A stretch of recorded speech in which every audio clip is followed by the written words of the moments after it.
తిరుమల శ్రీ వెంకటేశ్వర స్వామి వారి బ్రహ్మోత్సవాలంటే హిందువులకు ప్రధానంగా తెలుగువారికి పెద్ద పండుగ. ఈ ఉత్సవాలు స్టార్ట్ అయితే తిరుపతికి పెద్ద పండుగ వచ్చినట్టే లెక్క. ఆధ్యాత్మిక రాజధానిగా ఉన్న తిరుమలలో జరిగే ఈ బ్రహ్మోత్సవాలు 9 రోజుల పాటు వాహన సేవల్లో విహరిస్తూ శ్రీ వెంకటేశ్వర స్వామి భక్తులను అనుగ్రహిస్తారు. ఇందులో భాగంగా ఈ ఏడాది 24వ తేదీ నుంచి అక్టోబర్ 2వ తేదీ వరకు శ్రీవారి బ్రహ్మోత్సవాల నిర్వహణకు ప్రత్యేక ఏర్పాట్లు జరుగుతున్నాయి.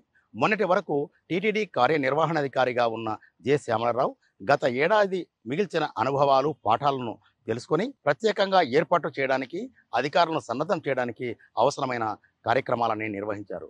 అనుకోని విధంగా ఆయన బదిలీ కావడంతో ఆ స్థానంలోకి వచ్చిన అనిల్ కుమార్ సింఘాల్ ప్రత్యేక ఏర్పాట్లు చేయడానికి అధికారులతో సమీక్షకు దిగారు. అంటే తిరుమలలో ఈ నెల 23వ తేదీ రాత్రి అంకురార్పణతో బ్రహ్మోత్సవాలకు నాంది పలుకుతారు. 24వ తేదీ సాయంత్రం అంటే రాత్రికి పెదశేష వాహనంపై తిరుమల శ్రీవారు ఉభయ దేవేరులతో కలిసి పల్లకిలో విహరిస్తూ మాడా వీధుల్లో ఉన్న భక్తులకు దర్శనమిస్తారు. అయితే అదే రోజు సాయంత్రం రాష్ట్ర ప్రభుత్వం తరపున ముఖ్యమంత్రి ఎన్ చంద్రబాబు నాయుడు పట్టు వస్త్రాలు సమర్పించడానికి రానున్నారు. దీనికి సంబంధించి ప్రత్యేక ఏర్పాట్లు కూడా జరుగుతున్నాయి. తిరుమలలో 25వ తేదీ నుంచి ఉదయం రాత్రి వేళల్లో ఒక్కో వాహనంపై ఒక్కో అలంకారంలో శ్రీవారు విహరిస్తూ భక్తులను దర్శనం కల్పిస్తారు. ప్రధానంగా తిరుమల ఆలయంలోని శ్రీవారి మూల విరాట్ను సందర్శించడానికంటే వాహన సేవలు జరిగే సమయంలో గ్యాలరీల్లో నిరీక్షించే భక్తులు స్వామివారిని దర్శించుకోవడానికి ఎక్కువ ప్రాధాన్యత ఇస్తారు. గతానుభవాలను పరిగణలోకి తీసుకున్న టీటీడీ అధికారులు కూడా అంటే ప్రత్యేకంగా ఈవోగా బాధ్యత చేపట్టిన అనిల్ కుమార్ సింఘాల్ ప్రత్యేకంగా ఈసారి మాడ వీధుల్లో సీనియర్ అధికారులకు బాధ్యతలు అప్పగించడం ద్వారా సిబ్బందిని సమన్వయం చేయాలని ప్రత్యేకంగా ఆదేశాలు జారీ చేశారు. ఇదిలా ఉంటే తిరుమల శ్రీవారి ఆలయానికి తమిళనాడులోని ఆలయాలతో అవినాభావ సంబంధం ఉంది. అంటే గరుడోత్సవం రోజు చెన్నై నుంచి తీసుకువచ్చే గొడుగులు శ్రీవారికి సమర్పిస్తారు. అక్కడి నుంచి గొడుగులు తీసుకునే భక్తులు కాలినడకన తిరుమలకు చేరుకుంటారు. అదే సందర్భంలో శ్రీవల్లి పుత్తూరు నుంచి కూడా మాలలు కూడా తీసుకొచ్చి సమర్పించడం ఇక్కడ ఆనవాయితీ.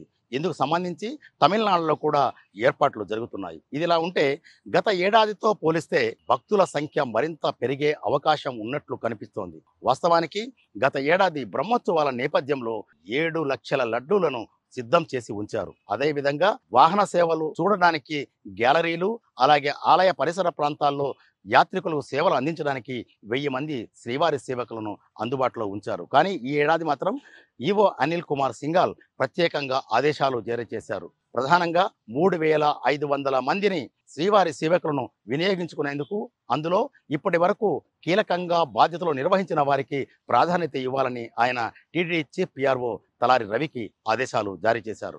ఇదిలా ఉంటే బ్రహ్మోత్సవాల నేపథ్యంలో పోలీసు యంత్రాంగం కూడా ప్రత్యేకంగా సంసిద్ధమైంది. గతానికి భిన్నంగా ఈసారి అదనంగా 4000కు పైగా పోలీస్ సిబ్బందితో పాటు తిరుపతి నుంచే 400 మందిని అదనంగా ఏర్పాటు చేయడానికి కూడా ప్రత్యేక ఆదేశాలు తిరుపతి ఎస్పీ హర్షవర్ధన్ రాజు జారీ చేశారు. ఇదిలా ఉంటే తిరుమలలో యాత్రికుల రద్దీని క్రమబద్ధీకరించడానికి, వాహనాలను నియంత్రించడానికి కూడా ప్రత్యేక ఏర్పాట్లు జరుగుతాయి. ఇప్పటి వరకు ఉన్న సదుపాయాల కంటే అదనంగా తిరుమలలో 10 చెక్పోస్టులు ఏర్పాటు చేయడం, అలాగే తిరుపతిలో కూడా వాహనాలు పార్కింగ్ చేయడానికి ప్రధానంగా ఐపిరి సమీప ప్రాంతాల్లో ప్రత్యేక ఏర్పాట్లు చేస్తున్నారు. తిరుపతి నుంచి తిరుమలకు వెళ్ళడానికి ఆర్టీసీ విస్తృతమైన సేవలు అందిస్తోంది. రోజు తిరుమలకు 60 నుంచి 70 వేల మంది యాత్రికులు రాకపోకలు సాగిస్తుంటారు.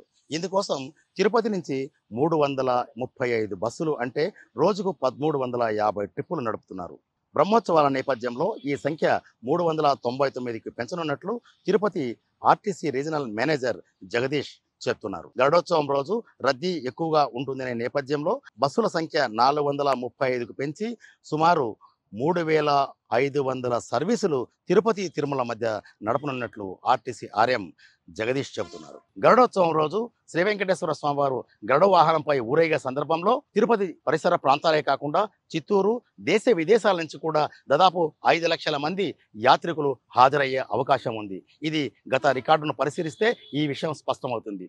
దీనికోసం ప్రత్యేకంగా ఏర్పాట్లు చేయడం ద్వారా ఎలాంటి తొక్కిసలాటకు ఆస్కారం లేకుండా ఏర్పాట్లు చేస్తున్నట్టు టీటీడీ అధికారులు చెబుతున్నారు. కాగా 9 రోజుల పాటు వాహన సేవల్లో పాల్గొనడానికి ప్రత్యేకంగా కళాకారులు తమ కళా ప్రదర్శనలను, వివిధ ప్రాంతాల భిన్న సంస్కృతిని, సాంప్రదాయాలను పరిచయం చేసే విధంగా రోజుకు 9000 మంది కళాకారులు 20 రాష్ట్రాల నుంచి వచ్చే అవకాశం ఉన్నట్లు హిందూ ధర్మ ప్రచార పరిషత్ అధికారులు చెబుతున్నారు. గతంతో పోలిస్తే శ్రీవారి సేవకులు కానీ, కళాకారులు కానీ, కళా బృందాలు కానీ భారీ సంఖ్యలో వచ్చే అవకాశం ఉన్నట్లు ఇప్పటికే ఆ దిశగా ఏర్పాట్లు జరుగుతున్నాయి.